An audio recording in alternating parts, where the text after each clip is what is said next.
Handbags live many lives and sometimes have more than one previous owner. And with that in mind, these are some of the questions that I ask myself when I'm either reviewing or looking at a piece to potentially stock on snagthebag.com. This 20-year-old Bottega Veneta handbag is going to be our assessment example for the day. First, what do the corners look like?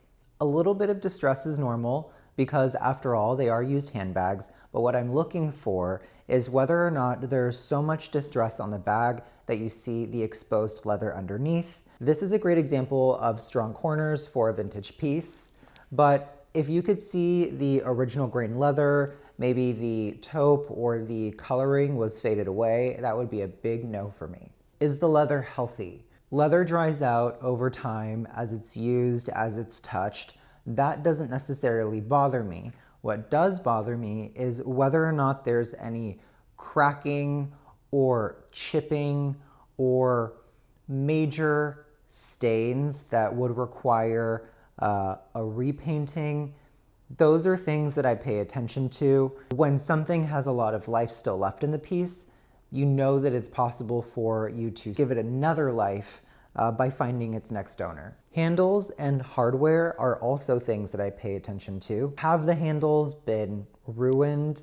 Has the hardware seen so much scratching that it may actually need repair by that specific house? Those are things that are extremely important. Now, there are some instances where handle wear, like with Louis Vuitton's Vachetta, actually helps with patina, which for certain collectors, that is a draw.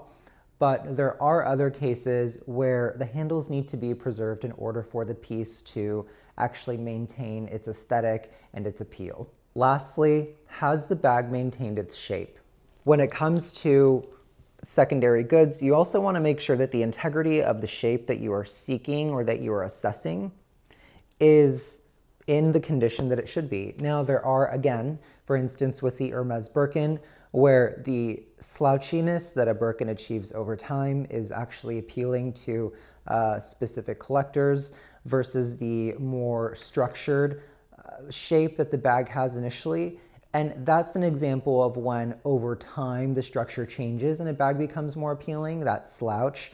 But there are other instances where if a bag is fully collapsing, but once it used to stand on its own, that's when you really need to take into consideration the structure and how it's sort of morphed over time. So when I'm sourcing, I typically focus on very good to pristine level pieces because I want Snag the Bag customers and clients to find their next collection worthy piece and be proud of putting it next to the others they have in their closet.